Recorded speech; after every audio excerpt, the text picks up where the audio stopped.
How many of you would trade places with a black person in this society? Raise your hand. I don't know the answer to that. Well, it's yes or no. How many of you would do it? I mean, I dated a Hispanic, very dark. No, I'm not talking about Hispanic. Hispanic. The question is, But I was going to have children. So I spent many years thinking of myself of having very dark-skinned children. question is, how many of you would be willing to trade places in this society with a black person? I think I would. Absolutely. Absolutely. Okay. I'm not saying there's not racism. Absolutely not. It's just saying I don't see it. Yeah, but you know how racist this country is. Not to the degree that you do. Oh no, you will never know. You know, in this country, we created the criminalization of black people. And when your skin is seen as a weapon, you're never unarmed. And that's why black boys and men and women are dying in the street with their hands up. All right, Shalom. This is Gamal Yala of Great Millstone, Atlanta. I want to give all praises to Yahweh, Ba'ashim Yahushai, Ba'ashim Rakakwadash. Double honors to the elders and apostles of Great Millstone. Shalom to all the Akim that are pushing out this truth and sincerity. Now, this is a quick lesson, and I don't have a title, but this is going to be dealing with this video that you saw here. All right, a group of white women were asked by this so-called black woman, you know, how many of them would actually trade places. You know, how many of them would be willing to, you know, trade, you know, hypothetically, how many of them would be willing to trade races, you know, if they were to become so-called black. And as you see, their faces, they're stumbled. You know, it took them, you know, the first lady talking about she married a Mexican and, you know, like stuff that has nothing to do with the question. But you could tell by the looks on their faces that they really wanted to say no. All right.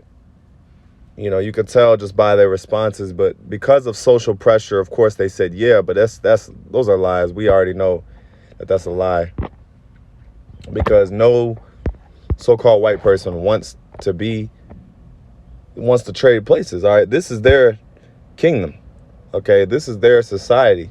So they're not going to want to, you know, they're not going to want to trade places with you and be oppressed, because they know that the benefits that they get for being so-called white, you know, they know the benefits. All right. They're on the winning team, so to speak. Okay. You know, like, you know, because being an Israelite, you're in this kingdom, you're on the losing team, man. You know, you're fighting an uphill battle. All right. Because, you know, everything is designed against you. Everything is for your detriment.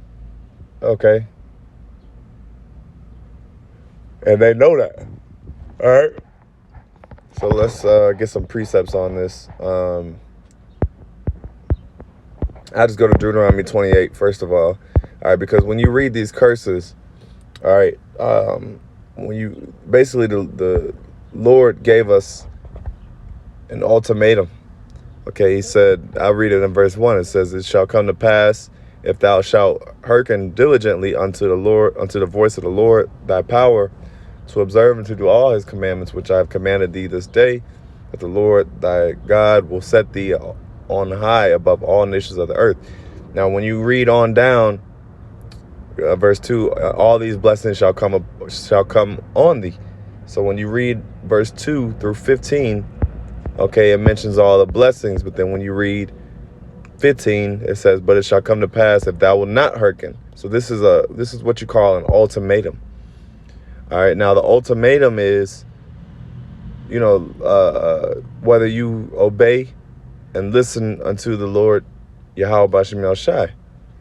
But if you don't listen, then all these curses shall come upon you. And then it names the various curses. So now, what so-called white person, you know, that's benefiting, still benefiting off of slavery, still benefiting off well, I'll say post-slavery. Post-slavery, they're still benefiting off of that institution. So that shows, what no so-called white person is going to go from being so-called blessed, because what is Esau's blessing? Esau's blessing right now is the sword. All right, Esau, the so-called white man, has control over the earth. All right, pursuant to Job 9:24. All right, the earth is given into the hand of the wicked. He covered the faces of the judges thereof. If not, where and who is he? So you got to ask yourself, who is the wicked? All right, that's the so-called that's the Edomites, man. So they're the wicked. But it says the earth is given into the hand of the wicked. So right now they have the power over the earth. Okay, they have the power over the resources. They have, even on a low level, like these so-called Edomites that's in the video, they don't really have no real status. But as compared to majority of you Israelites, they have money. You better believe that these so-called white women in this video, they have, you can line up 10 of your average so-called Israelites, your so-called blacks, Negroes, Latinos, Native Americans. You can give me 10 random, give me like 5 to 10 random Israelites. I guarantee you one of these so-called white women has as much money, if not more, than those 5 to 10. All right. So that goes to show you, that the power of this society is with Esau. Okay. Esau is blessed. This is the so-called white man's heaven. All right. But why would you go from heaven to hell? Which, hey, you know what?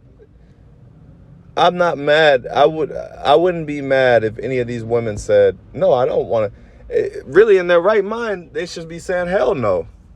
I wouldn't want to be. Because when you're on the winning team, why would you want to go to the losing team? Now let me say this. Losing team as of right now. When I say losing team, I'm talking about as of right now. Because in this kingdom, we're on the losing. In this so-called white man's kingdom, we're on the losing team. All right, we're in hell. Their heaven is our hell. So why would you want to go from being in heaven to hell? But now they can't say that on camera. But if you take all these so-called white women behind closed doors, where there's no black woman around, they're gonna see hell. They're gonna say, hell no, I wouldn't. They're gonna see hell no. I wouldn't trade. They'll say, I wouldn't trade being a so-called they'll say nigger. I wouldn't trade being a nigger for 2 minutes. That's what they'll say. All right. But that goes to show you that the mindset, but that even them lying shows the fact that they're the devil. All right, devil means deceiver. So they're deceiving you because they love to put on the show that they're not racist. I'm not racist. Yeah, I'll trade places with a so-called black person. Because, like I said, because the cameras are on. All right. 2nd Ezra 6.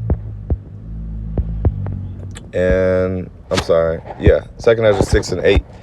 And it says, and he said unto me, from Abraham unto Isaac, when Jacob and Esau were born of him, Jacob's hand held first the heel of Esau. For Esau is the end of the world, and Jacob is the beginning of it that followeth.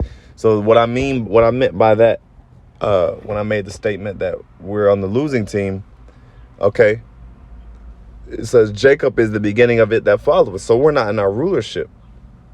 We're not in our heaven yet. We're not in our We're not on the winning team yet. But soon to come, we will be on the winning team. And we're going to have the upper hand in society. And guess what? If you ask us when we're in the kingdom, will we trade places with an Edomite? We're going to say, hell no. There's no way. So, it's mutual. It's mutual. The so-called white people, they would not trade places with a so-called Israelite. With an Israelite or a so-called black person, Negroes, Latinos, and Native Americans. They won't trade one with you. And on the flip side, when we get our rulership, we're not going to trade with you people. We're not going to trade places with you, man. Why would you want to go from being in rulership to, and we're going to have complete rulership. We're going to have even more of a hold over Esau than they had over us during slavery. But why would we want to go from that, being the ruling class and being kings and princes, when we really come into our power?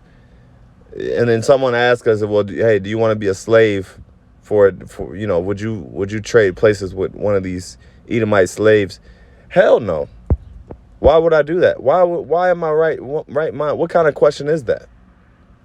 What kind of question is that, my man? So, that goes to show you that Esau is a liar. I saw that video and I just wanted to, touch on it real quick. But yeah, these Edomites, they're not trying to trade places with you Israelites, man. They're not trying to trade places. They love their rulership. They want to stay in power. Okay, that's why they supported Trump so hard, is because Trump was saying make America great again. Trump was for putting the so-called white people back into power, putting you niggas back in slavery. That's what make America great